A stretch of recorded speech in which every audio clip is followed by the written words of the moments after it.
Hello guys, I hope you all are good and doing great in your life. Let's start our today's current affair session.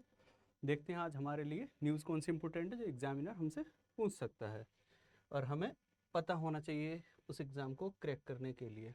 ठीक है,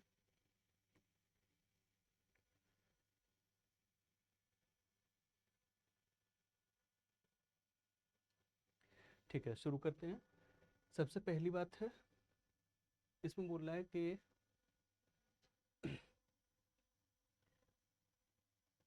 first women की बात कर रहा है। ठीक है, who was appointed at first women secretary of the department of economics by ministry of finance. किसको अपॉइंट किया गया है? तो अनुराधा ठाकुर को अपॉइंट किए हैं। अनुराधा ठाकुर खुद एक आईएएस ऑफिसर हैं और पहली बार ऐसा हुआ है कि डिपार्टमेंट ऑफ इकोनॉमिक अफेयर्स जो डीईए है, ये मिनिस्ट्री ऑफ फाइनेंस के अंडर आता है। ठीक है, तो मिनिस्ट्री ऑफ फाइनेंस के डिपार्टमेंट ऑफ इकोनॉमिक अफेयर्स का secretary for the very first time एक वुमेन को बनाया गया है। ठीक है, तो ये इंपॉर्टेंट न्यूज़ है और इनका नाम क्या है? अनुराधा ठाकुर। ठीक है, ये 1994 बैच की आईएएस ऑफिसर हैं। ठीक है, तो इतना तुमको याद रखना है। अपॉइंटमेंट जो है वो फॉर्मलाइज्ड किया गया है अंडर सेबी एक्ट 1992।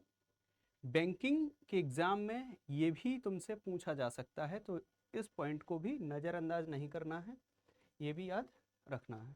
ठीक है, आगे चलते हैं। अगला क्वेश्चन भी अपॉइंटमेंट से रिलेटेड है और बोल रहे हैं कि जो हमारा ई स्पोर्ट्स होता है ना, उसका क्या होना है? E sports world cup. अब ये वर्ल्ड कप है। ठीक है, तो इस वर्ल्ड कप के लिए ग्लोबल एम्बेसडर एक पर्सनैलिटी को अपॉइंट किए हैं। सारी पर्सनैलिटी यहाँ पर स्पोर्ट्स से ही रिलेटेड है।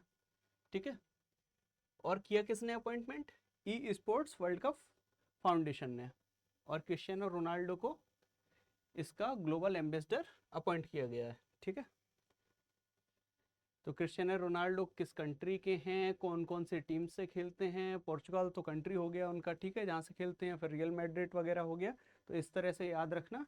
इट मे पॉसिबल कि तुमसे उनका टीम वगैरह भी पूछ लें कि कौन सी टीम को रिप्रेजेंट करते हैं। जैसे रियाद में वो खुद जो हैं वो वहाँ के कैप्टन हैं।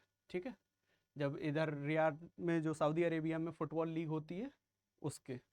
ठीक है,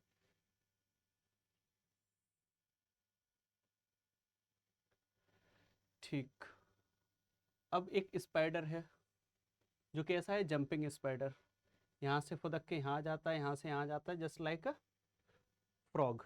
ठीक है, मेढक की तरह जंप करता है, जंपिंग स्पाइडर है। और ये न्यू स्पीसीज फाउंड की गई है कहाँ पर? तमिलनाडु में। की किन लोगों ने है?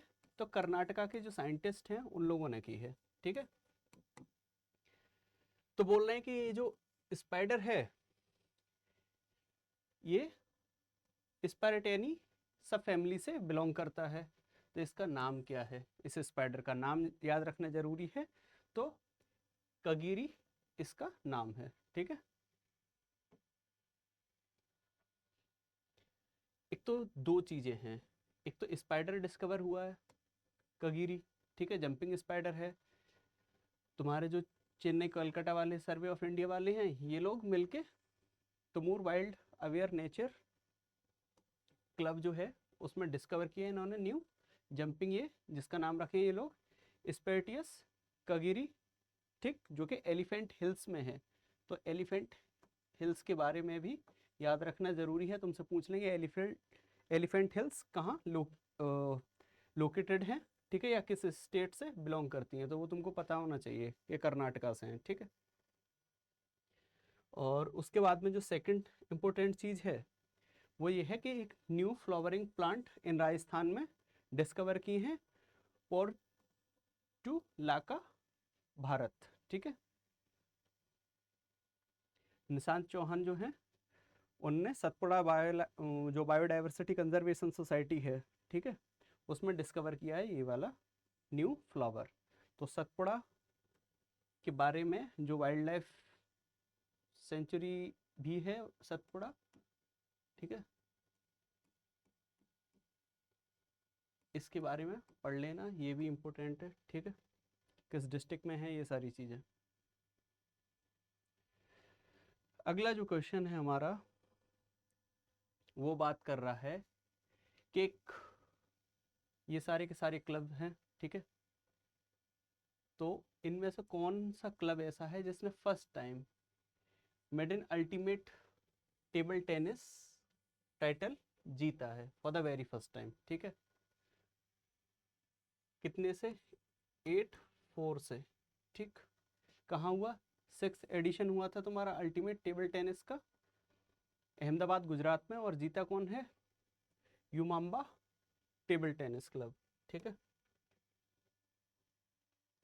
6th एडिशन में ultimate table tennis grand finale हुआ, उसमें मुंबई बेस्ड फ्रेंचाइज जो है यूमाम्बा टेबल टेनिस, उनने सिक्योर किया है अपना फर्स्ट टाइटल, डिफीट किया है जयपुर के पैट्रियट्स को कितने स्कोर से? 8-4 से।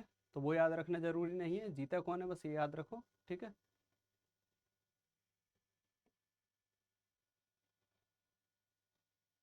अगला जो क्वेश्चन है वो है नेल्ली सू मुथु से। ये साइंटिस्ट रह चुके हैं और अभी एक्सपायर हुए हैं जून में ये, ठीक है।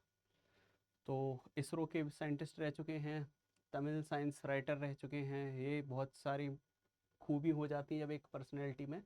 देखो, इसरो हो गया या कोई आईआईटी वगैरह में से पढ़ के कोई इंसान कुछ नया इन्वेंट किया हो, डीआरडीओ हो गया, भाभा रिसर्च सेंटर हो गया, ये सारी चीज़ें हो गई जो इंडिया में यूनिक हैं, एक दो ही हैं, ठीक है।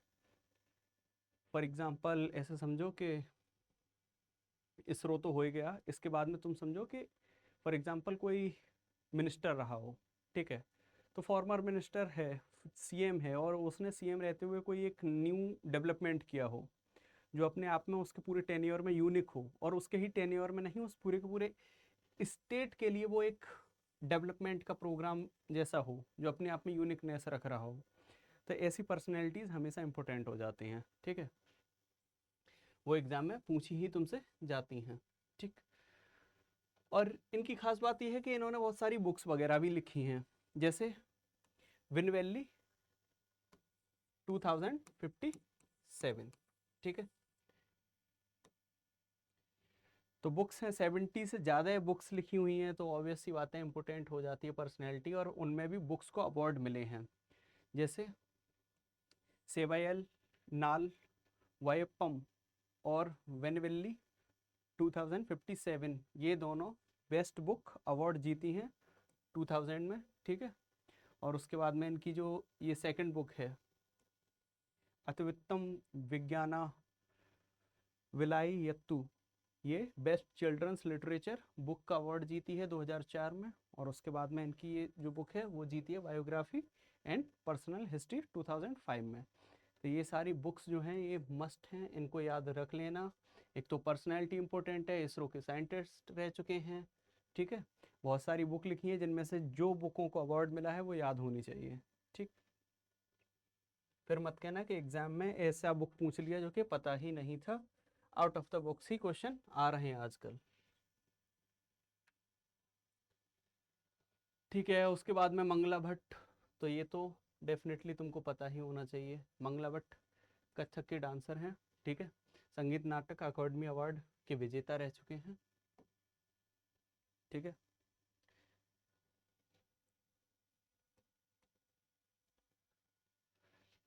आगे बढ़ते हैं।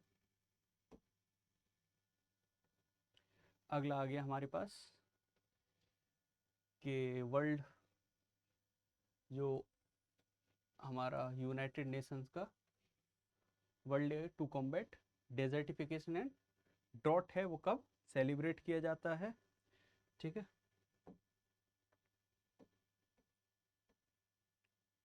तो ये सेलिब्रेट करते हैं 17 जून को, ठीक। इसके बाद में थीम इसका इंपॉर्टेंट है, restore the land unlock the opportunities. अगर डेजर्ट और ड्रॉट को अगर तुम समझोगे तो क्या होता है?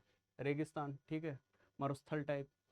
अगर उसको कंजर्व हम करें, फॉर एग्जांपल जैसे चाइना कर रहा है जो वो, और चाइना मंगोल हो गया, मंगोलिया लोग हो गए, ये लोग कर रहे हैं, तो जो गोबी डेजर्ट है गोबी डेजर्ट को दोबारा से ये लोग ग्रीन बनाने की कोशिश कर रहे हैं। वहाँ पर अपने जो भी इनके साइंटिस्ट वगैरह हैं वो कैसा कर रहे हैं, उसको री यूज़ में लाने की बात कर रहे हैं कि दोबारा से हम इस तरह से कोई अपना टेक्नोलॉजी वहाँ पे लगाएं, ठीक है, डेवलपमेंट वगैरह करें जैसे वो पूरा का पूरा जो डेजर्ट है वो बदल जाए और ग्रीनरी वहाँ पे आ जाए, ठीक है। तो ऐसे ही तुम याद रखो इस चीज़ को, restore land, unlock the opportunities, वहाँ पे जो भी संभावनाएं हैं उनको खोला जाए, उनको ओपन किया जाए और वहाँ से डेवलपमेंट हो सके, ठीक है। क्लियर है। फर्स्ट ऑब्जर्वेशन 1995 में रखे थे, इसको एज ए स्टैटिक पोर्शन याद रख सकते हो तुम, ठीक है। उसके बाद आ जाता है when does world observe annual autistic pride day, तो वो 18 जून को अपन ऑब्जर्व करते हैं, ठीक है। 18 जून को होता है, ठीक। थीम देख लो, अनअपोलोजेटिक ऑटिस्टिक्स। उसके बाद में ये इंपॉर्टेंट क्वेश्चन है, 101% पूछा ही पूछा जाएगा एग्जाम में तुमसे कि ब्रिक्स को ऑफिशियली अभी कौन ज्वाइन किया है, तो वियतनाम ज्वाइन किया है, ठीक है। ब्राज़ील की मिनिस्ट्री ऑफ फॉरेन अफेयर्स जो है उसने बताया कि 10th पार्टनर जो ब्रिक्स का है वो बना है वियतनाम, ठीक है। तो ये क्वेश्चन इंपॉर्टेंट होते हैं, तुम लोगों को याद होगा जब IBACIO का पेपर था तो उसमें भी ऐसे ही क्वेश्चन आया था, ठीक है। ब्रिक्स में उस टाइम भी न्यू मेंबर ऐड हुए थे, तो डायरेक्ट क्वेश्चन तुमसे पूछ लिए थे, ठीक है।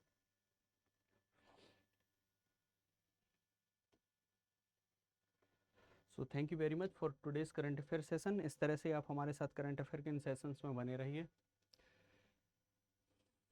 So stay happy and healthy.